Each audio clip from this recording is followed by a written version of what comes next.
So here with our the third lecture of chapter solution. In the last lecture, we discussed about several numericals which are important for CBSE board examination. Here we continue our class with the same numerical problem, then we go to the solubility. Now here I have taken one of very important question of your NCERT exercise, that is question number 2.6. This question was earlier in R.C. Mukherjee, which is a very renowned book for competition and for numericals.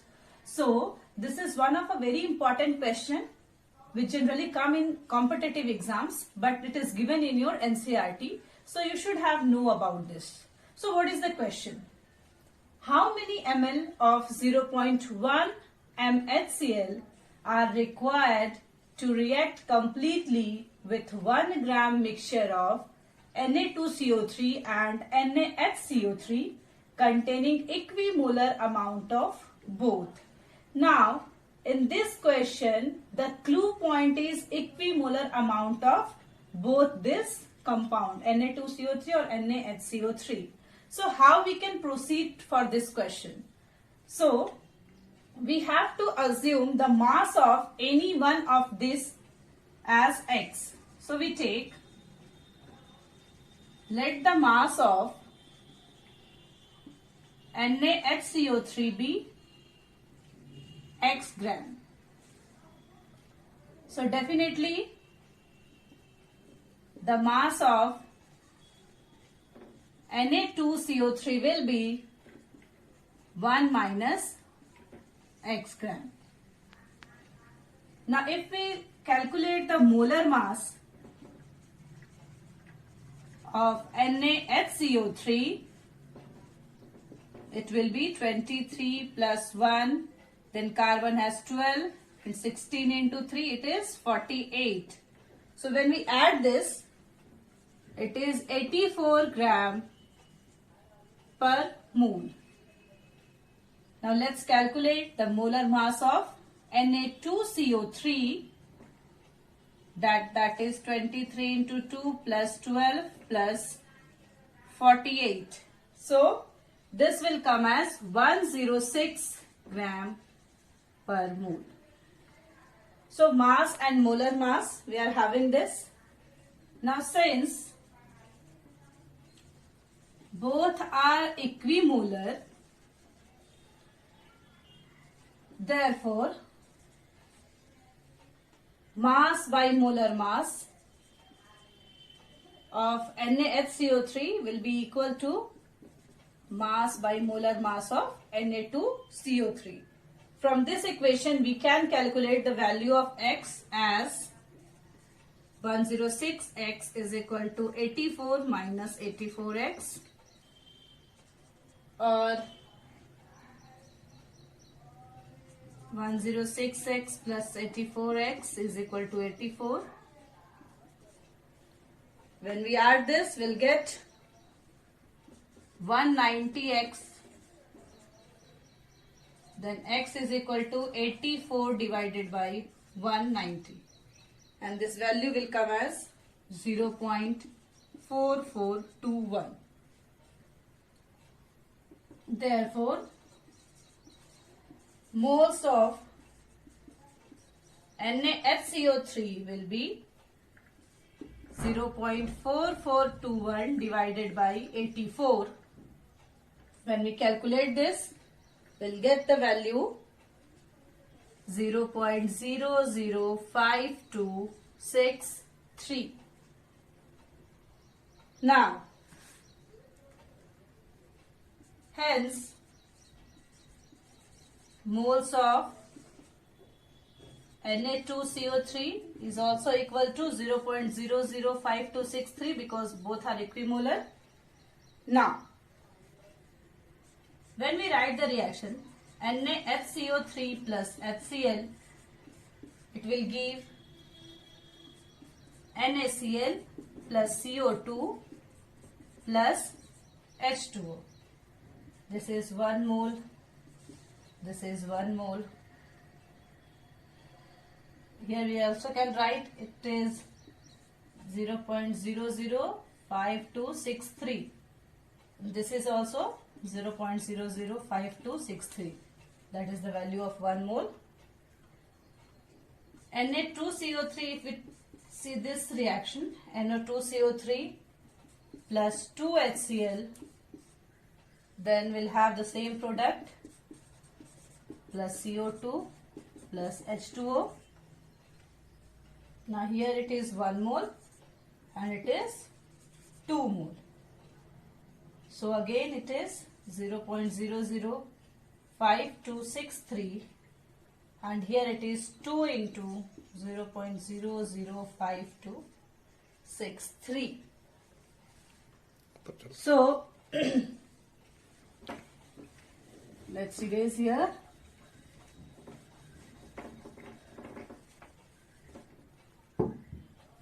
Therefore,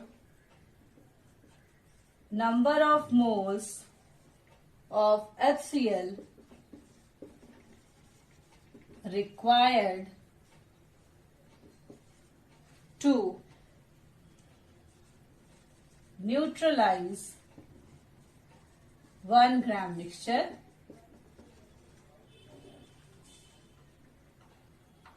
is equal to 3 into 0.005263.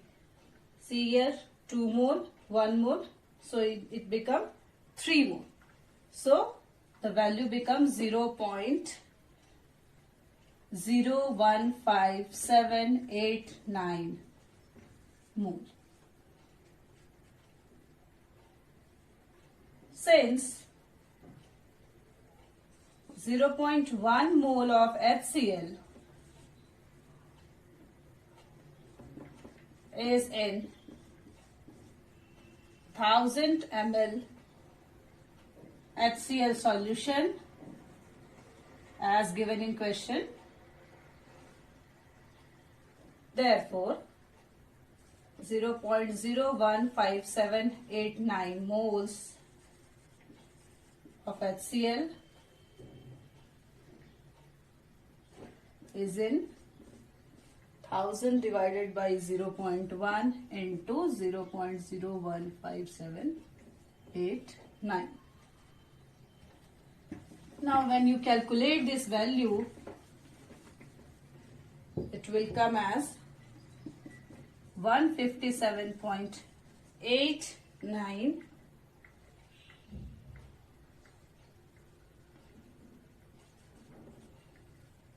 ml HCl.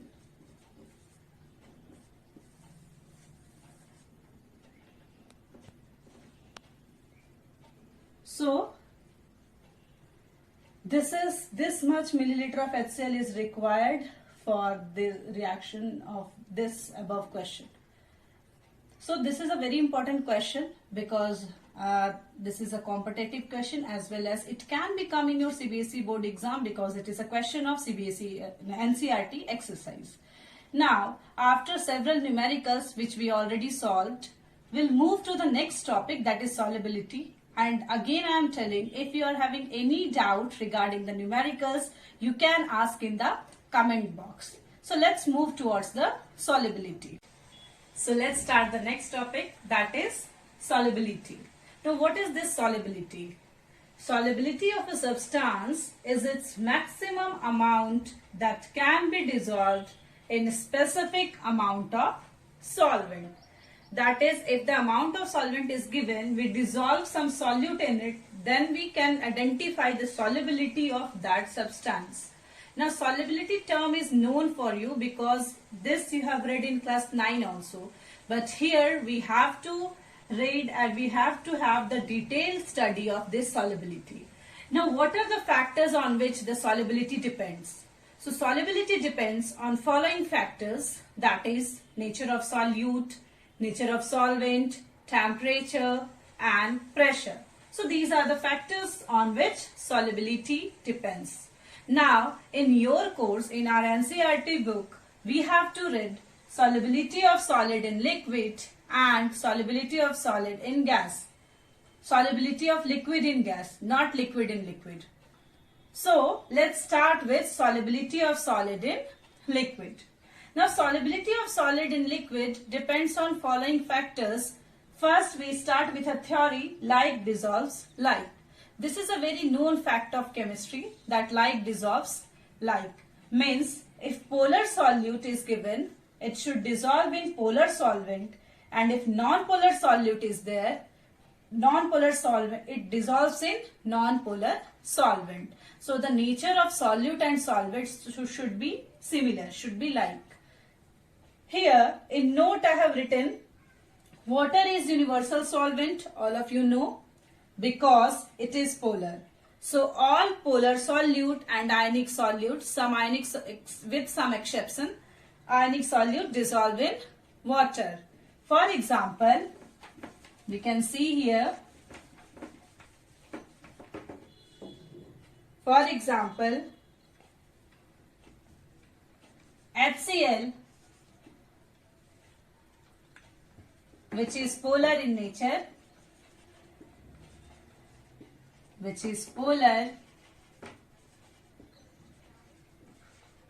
dissolves in water. NaCl, which is ionic, it also dissolves in water. Then sugar, urea, we can take glucose also, are non-polar, but still they dissolve in water.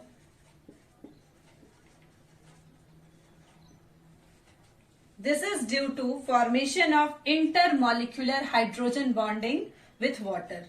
So due to the intermolecular hydrogen bonding of these compounds with water, they are dissolved in water. They are soluble in water.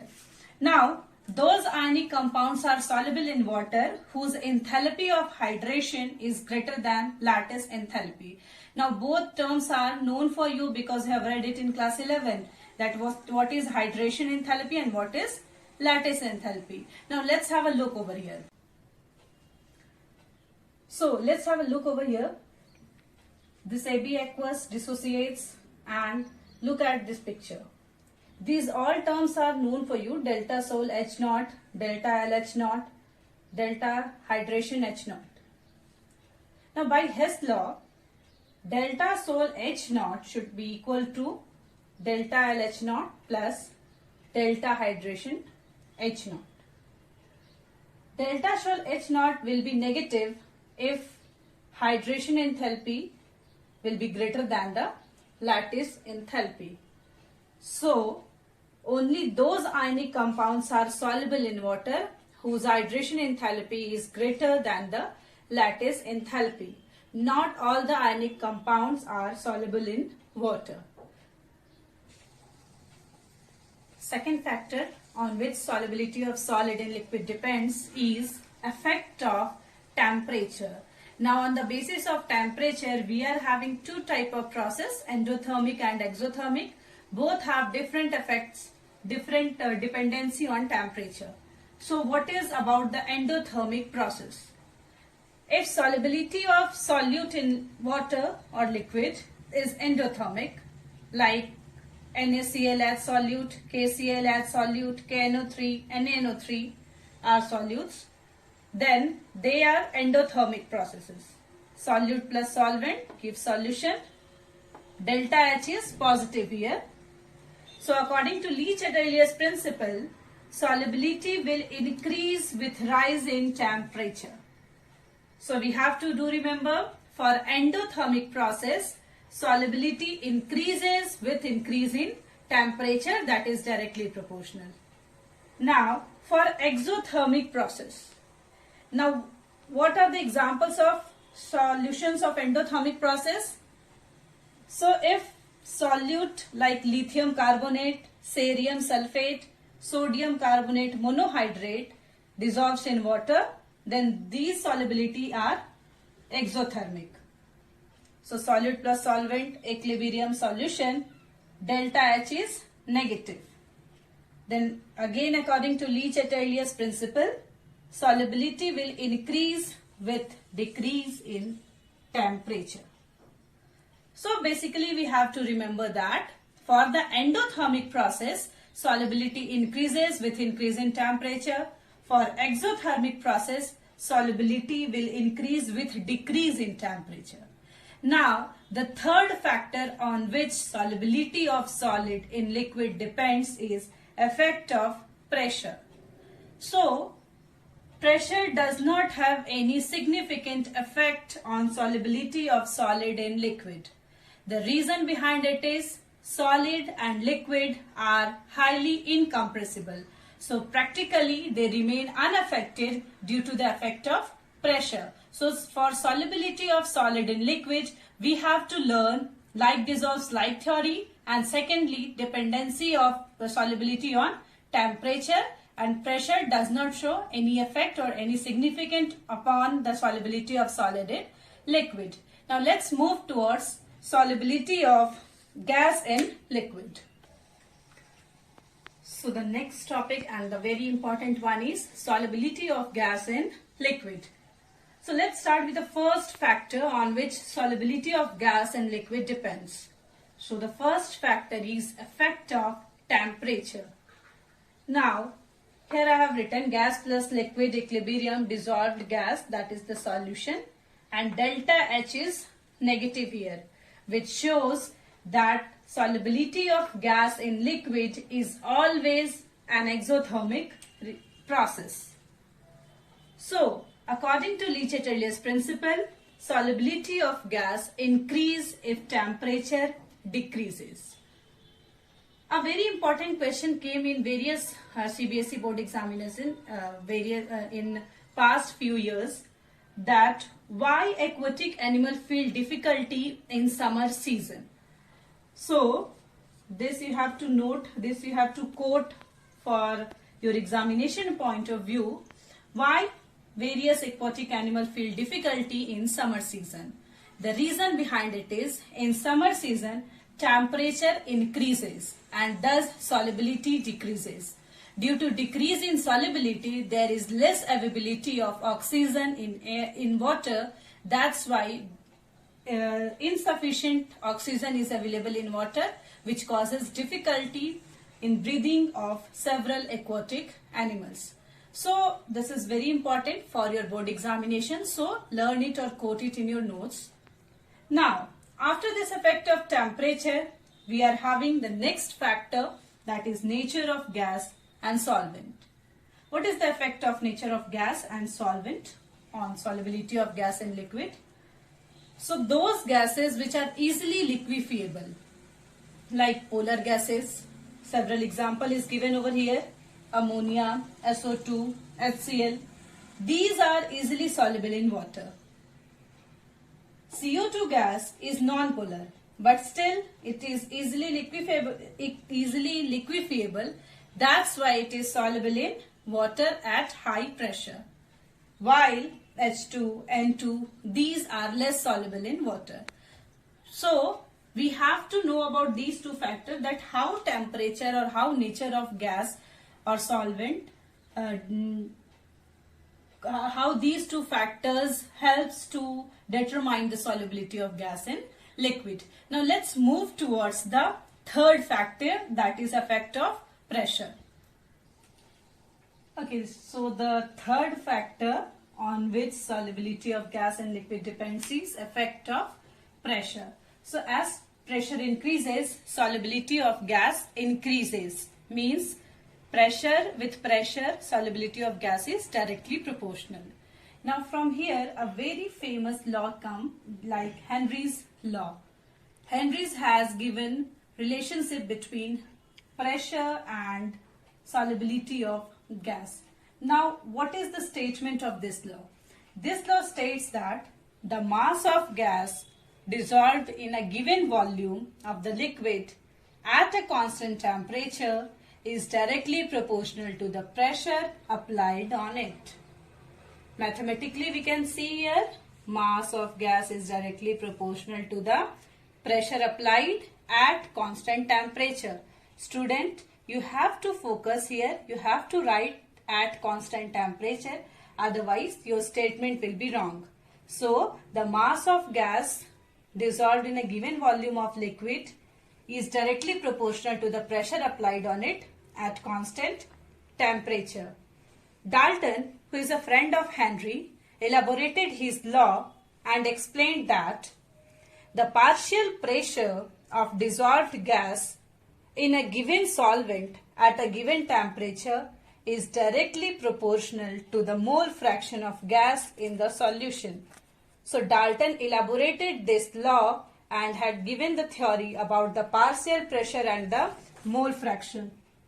Mathematically, this partial pressure is directly proportional to the mole fraction at constant temperature. When we remove this proportionality sign, this is equal to kh dot x, where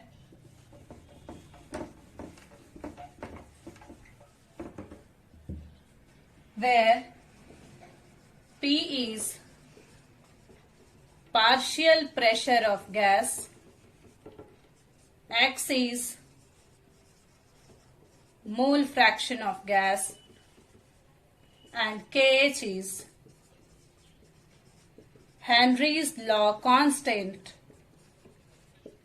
whose value depends upon nature of gas, solvent, then you can write temperature. So this is the Henry's law constant. This is the Dalton's elaborated law or Henry's law. Now, if we see the unit of this Henry's law constant, that is kh, it is bar or atm. So this is the unit of kh, that is Henry's law constant. Now, here I am giving you some tips which help you to solve various questions which come in your board examination. So you make a point like tips over here. What are they? It is actually first, higher the value of kh,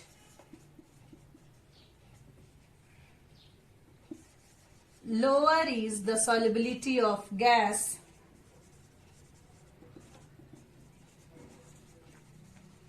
and vice versa. It means when the value of kh increases, solubility decreases. Second tip you can do remember as temperature increases, the value of kh increases because solubility decreases.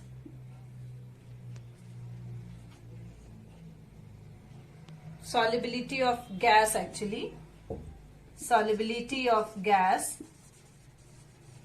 decreases. Now the third tip. Highly soluble gas has lower value of Henry's law constant.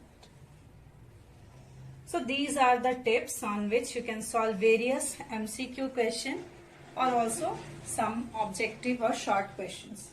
Now, how we can measure the kh? So, measurement of kh. We have the expression P is equal to kh into x, which is actually y into mx, straight line equation.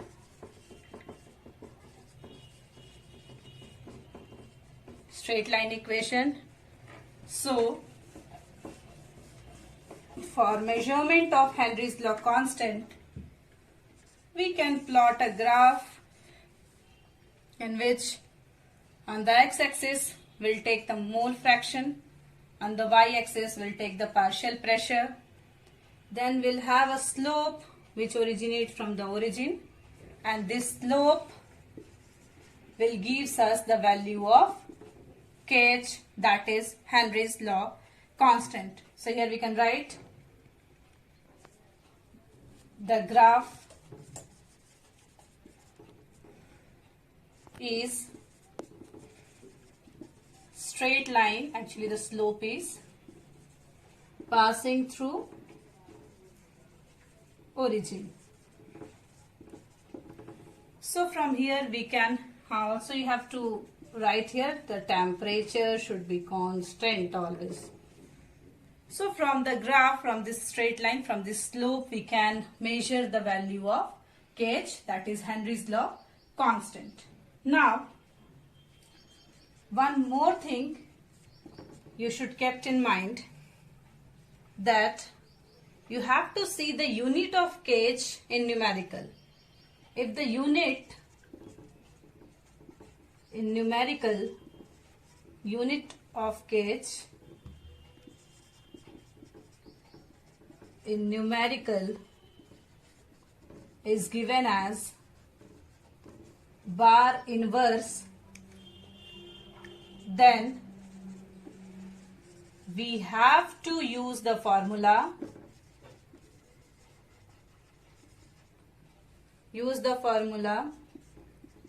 x is equal to kh dot p. You can compare both equation.